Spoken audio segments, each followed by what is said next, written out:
Facing में देखते हैं। फेसिंग का मतलब है अगर कोई जॉब है उसका ये जो फेस है, इस फेस को एकदम चिकना करना, एकदम फ्लैट करना। इसके एक्सिस के साथ, अगर ये एक्सिस है, इस तरह से एक्सिस है इसका, तो इसके एक्सिस के साथ ये सतह को क्या करना, फ्लैट बनाना। देखिए यहाँ पर ये जॉब है जिसको हम लोग लेथ चक में पकड़ करके क्या कर रहे हैं, घुमा रहे हैं। यहाँ पर ये टूल पोस्ट में ये टूल पकड़ा गया है, फेसिंग टूल है। यहाँ पे फेसिंग जब करते हैं तो जॉब के ये फेस पर, ये आगे वाला फेस है, इसी पर फेसिंग करेंगे। यहाँ पर ये सेंटर है, यहाँ पर ये सेंटर है। जब फेसिंग करना होता है तो हम लोग क्या कर सकते हैं, ये परिधि से सेंटर की तरफ भी आ सकते हैं, सेंटर से पीछे की तरफ भी जा सकते हैं। तो जब हम लोगों को फिनिश फेसिंग करना होता है, फिनिश फेसिंग मतलब अच्छी तरीके से चिकनाई वाली फेसिंग करना है, तो टूल को यहाँ सेंटर में सेट कर लेते हैं और फिर यहाँ से हम लोग किधर लेके जाते हैं, पीछे की तरफ। यहाँ पर ये चीज़ समझिए, ये एक्सिस है जॉब का, नहीं तो लेथ एक्सिस का। सेंटर में सेट करने के बाद फिनिश फेसिंग के लिए सेंटर से पीछे जाते हैं। रफ फेसिंग चाहिए आपको, यानी सतह पर फिनिशिंग ज़्यादा नहीं चाहिए, एक्यूरेट नहीं चाहिए, तो परिधि पर टूल को रख करके और फिर क्या करते हैं, आगे की तरफ सेंटर की तरफ लाते हैं। तो ये पूरा ये सतह पर से चिप्स का जो फालतू का धातु होता है ये कट करके चिप के रूप में निकल जाता है और सतह क्या होती है, फिनिश हो जाती है। यहाँ पर एक चीज़ और समझिए, यहाँ पर जो हम लोग डेप्थ ऑफ कट देते हैं, कट की गहराई यहाँ पर अगर इस पर सेट करेंगे, सेंटर में जॉब के सेट करेंगे टूल को, तो टूल को क्या कर देते हैं, धंसा देते हैं। थोड़ा सा कैरेज को आगे की तरफ दड़ाएंगे, यानी लेथ एक्सिस के समांतर बढ़ाएंगे, तो इसका पॉइंट क्या हो जाएगा, जाकर धंस जाएगा। बहुत ही कम फीड दे करके फिनिश फेसिंग किया जाता है। जब फिनिश फेसिंग करते हैं तो यहाँ सेंटर से हम लोग सेट करके टूल को पीछे की तरफ लाते हैं, तो ये इसकी पॉइंट को क्या कर देते हैं, धंसा देते हैं। बहुत कम धंसता है।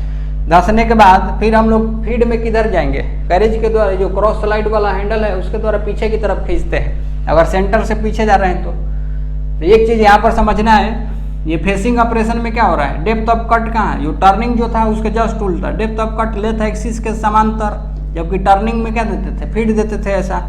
और फीड कैसे देते हैं, तो फीड हम लोग परिधि से सेंटर की तरफ आए हैं, सेंटर से परिधि की तरफ जाए, ये कैसे देते हैं, क्रॉस में ही देते हैं। तो लेथ एक्सिस के परपेंडिकुलर क्या होता है, फीड होता है, ध्यान रखना है। प्लेन टर्निंग या शोल्डर टर्निंग है या स्टेप टर्निंग है, उससे जस्ट उल्टा होता है इसमें फीड और डेप्थ ऑफ कट। फेसिंग में depth of cut lathe axis के समांतर और फीड किधर, इसके क्रॉस में दिया जाता है, लेथ एक्सिस के परपेंडिकुलर। यहाँ पर देखेंगे तो फेसिंग में ये डायमीटर पर कोई प्रभाव नहीं पड़ता है, ये जॉब का जो डायमीटर है वो तो रहेगा ही। क्या प्रभाव पड़ेगा, तो इधर से फेस पर से जितना धातु काट करके निकाल देंगे, तो ये जॉब है तो इसकी लंबाई पर फर्क पड़ेगा, ये लंबाई क्या होगा, कम होगा। ये राउंड जॉब है तो लंबाई कम होगा, अगर प्लेट है तो प्लेट का क्या कम होगा, मोटाई कम होगा, थिकनेस कम होगा। तो ये इस फेसिंग का एक एक पॉइंट है जो थोड़ा सा भिन्न है किससे, प्लेन टर्निंग से। अभी एक एक पॉइंट को हम लोग डिस्कस करते हैं यहाँ पे, ठीक। देखिए इस क्रिया में जॉब के बाहरी सिरे के फेस को उसकी धुरी के समांतर समकोण पर समतल किया जाता है। ये जॉब का एक्सिस है, नहीं तो यहाँ से बता सकते हैं जॉब का एक्सिस है। ये एक्सिस से हम लोग क्या कर रहे हैं, ये एक्सिस से 90 डिग्री के कोण पर क्या कर रहे हैं, इसको एक्सिस से 90 डिग्री के कोण पर ये वाली जो सतह होती है इसको हम लोग फिनिश करते हैं, ठीक। अभी आइए इसके बाद नेक्स्ट, इस क्रिया में टूल को लेथ एक्सिस या जॉब एक्सिस के लंबवत फीड दिया जाता है। अगर यहाँ पर देखेंगे तो ये जॉब एक्सिस या टूल एक्सिस है, फीड कैसे देंगे, तो इस क्रॉस स्लाइड से। क्रॉस स्लाइड से क्यों, क्योंकि सेंटर तक जाते हैं ना, सेंटर तक जाएंगे तो पूरा गुलाई में फेस क्या हो जाएगा, बन जाएगा। और फिर नहीं तो सेंटर से पीछे भी आ सकते हैं, फिनिश करना है या रफ करना है उसके अनुसार। और डेप्थ ऑफ कट किधर देते हैं, तो लेथ एक्सिस के समांतर, जॉब को टच करके इसी में हम फीड देते हैं। जब परिधि से बाहर जाना होता है तो पहले ही जॉब में थोड़ा सा क्या कर लेते हैं, डेप्थ ऑफ कट, यानी इतना भाग है तो यहीं पर टूल को सेट कर लेते हैं, फिर उतना काटते हुए क्या जाएगा, आगे की तरफ जाएगा। यही चीज लिखा हुआ है। तथा डेप्थ ऑफ कट एक्सिस के समांतर दिया जाता है, जिससे फ्लैट सतह तैयार होती है। इस क्रिया में गोल जॉब की लंबाई या प्लेट की थिकनेस कम होती है तथा डायमीटर पर कोई प्रभाव नहीं पड़ता। ध्यान रखना है, अगर अलग अलग ऑपरेशन के लिए यहाँ पर फेसिंग में पूछेगा फीड और डेप्थ ऑफ कट कैसे देते हैं, तो ये सारा चीज हम लोग समझ चुके हैं, नोट डाउन कर लीजिए। फिर नेक्स्ट पॉइंट इसी में देखते हैं। अभी नेक्स्ट पॉइंट है, इस क्रिया में टूल को जॉब के सेंटर में सेट किया जाता है। फिनिश फेसिंग के लिए टूल को जॉब के सेंटर से बाहर की ओर लाते हैं, यहाँ सेंटर में सेट करके इधर ले जाएंगे। तथा रफ फेसिंग के लिए टूल को बाहर से सेंटर की ओर लाते हैं। यहाँ पर रफ फेसिंग है तो ये परिधि के ऊपर सेट कर देंगे फीड दे करके, और वहां से क्या करते हैं, सेंटर में आते हैं। इस क्रिया के लिए टूल का कटिंग कोण लगभग 58 डिग्री रखा जाता है। ये सिंगल पॉइंट कटिंग टूल का हम लोग एंगल पढ़ेंगे, कटिंग एंगल। इसके लिए फेसिंग के लिए कितना होता है, 58 डिग्री। फिनिश फेसिंग में कटिंग स्पीड रफ फेसिंग की कटिंग स्पीड से 2 गुना रखी जाती है।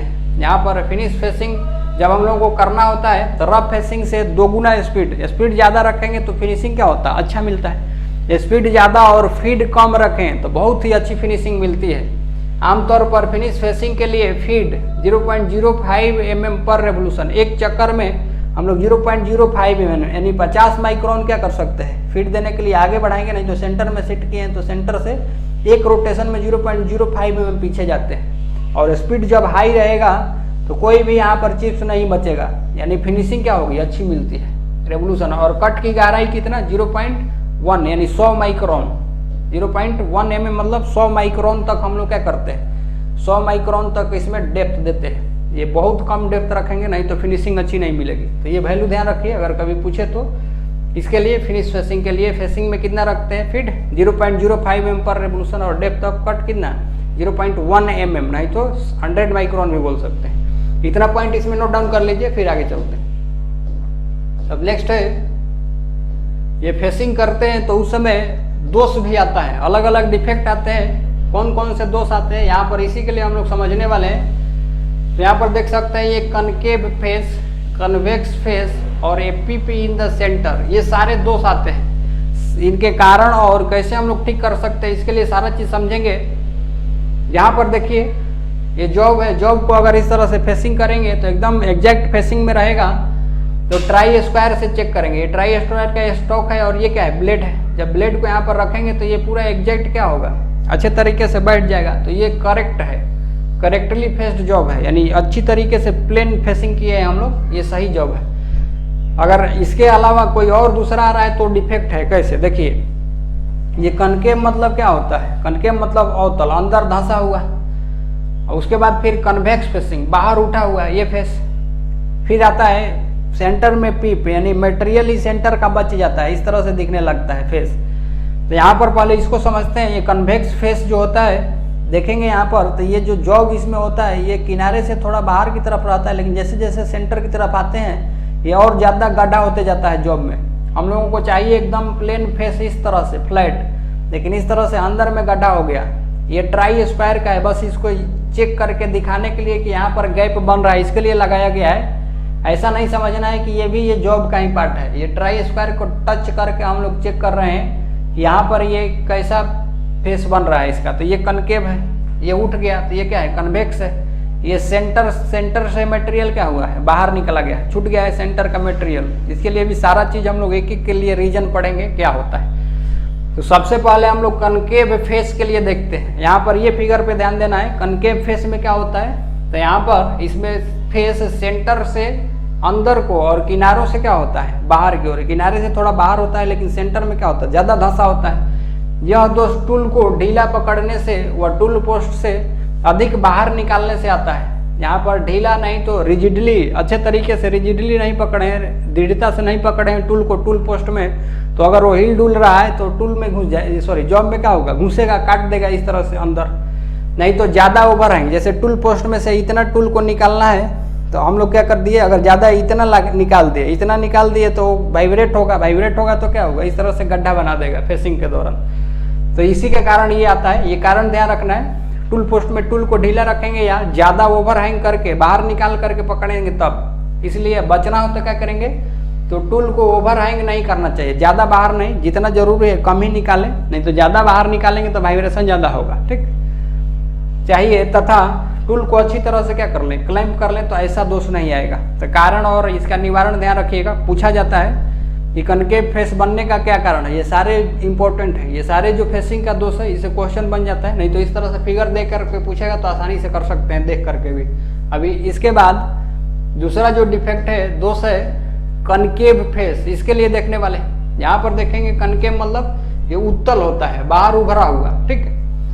ये सॉरी कन्वेक्स है, कन्वेक्स फेस है, कनकेव तो पढ़ चुके हैं। कन्वेक्स मतलब ये बाहर उभरा हुआ मतलब इसको क्या बोल सकते हैं, उत्तल, उत्तल। ठीक, यहाँ पर देखिए इस दोष में जॉब का फेस सेंटर से ऊंचा और किनारों से क्या होता है, नीचा। यहाँ पर देखिए सेंटर पे ज्यादा उठा हुआ है और किनारे की तरफ क्या होते गया, कम होते गया है। तो ये जो डिफेक्ट होता है इसको हम लोग क्या बोलते हैं, कन्वेक्स फेस बोलते हैं। क्यों आता है, तो यह मुख्यतः ब्लंट टूल, भोथर टूल से आता है। तो इसके लिए हम लोग क्या कर लेंगे, टूल को ग्राइंड करके और काम करेंगे तो अच्छे से धातु फेस पर का कट जाएगा। इस दोष को दूर करने के लिए टूल को दोबारा तेज कर लेना चाहिए, ग्राइंड करके तेज करके प्रयोग करेंगे तो ये डिफेक्ट नहीं आएगा। इसके बाद नेक्स्ट है ये पिप इन द सेंटर। ये सेंटर में क्या होता है, जनरली जब हम लोग फेसिंग करते हैं या कोई भी ऑपरेशन करते हैं तो जो टूल होता है, जैसे ये जॉब है और जॉब का ये सेंटर है, तो टूल पोस्ट में टूल का जो हाइट होना चाहिए एकदम सेंटर के हाइट पर होना चाहिए। कोई भी ऑपरेशन करे, फेसिंग करे, टर्निंग करे, सेंटर के हाइट पर रहेगा तब हम लोग अच्छे तरीके से क्या कर सकते हैं, टर्निंग कर सकते हैं या फेसिंग कर सकते हैं। अगर ये सेंटर से थोड़ा सा भी ऊपर रहा और नीचे रहा तो उस दौरान क्या होगा, उस दौरान ये सेंटर का जो धातु होगा वो बच जाएगा। कैसे, देखिए मान लीजिए इसका सेंटर यहाँ है और टूल को थोड़ा सा ऊपर सेट कर दिए, तो फेसिंग में हम लोग फिट किधर देते हैं, लेथ एक्सिस के परपेंडिकुलर इधर आगे बढ़ाते जाएंगे। तो सेंटर से जितना ऊपर रहेगा, जैसे मान के चलिए यहाँ पर ये जॉब का फेस है और ये सेंटर है, और सेंटर से इतना हाइट पर ये 1.5 mm मान के चलिए ऊपर हमारा टूल का पॉइंट है 1.5 mm, और जब इधर से इधर फीट में हम लोग लाएंगे तो ये यहाँ पर आएगा ना टूल, यहाँ पर आएगा तो यहाँ से यहाँ इसका दुगुना यानी 3 mm का मेटल जो होगा इसके फेस में इस तरह से बच जाएगा। ये गोल जॉब है ना, तो जितना ऊपर होगा उसके दुगुना गोलाई में जॉब का फेस क्या होगा, बच जाएगा। इस तरह से सेंटर, इसी तरह से अगर नीचे भी यहाँ पर टूल सेट कर दें, यहाँ पर टूल सेट कर दें तो इधर से फीट देंगे तो यहीं तक आएगा, तो इतना दूर का धातु क्या होगा, सेंटर में बचा रहेगा। तो इसी को बोलते हैं पिप। तो ये पिप इन द सेंटर, सेंटर में एक फालतू की धातु नहीं तो पिप छूट जाती है। इस प्रकार का दोष तभी आता है जब लेथ टूल की सेटिंग जॉब के सेंटर से ऊपर या नीचे होती है, दोनों में से कोई।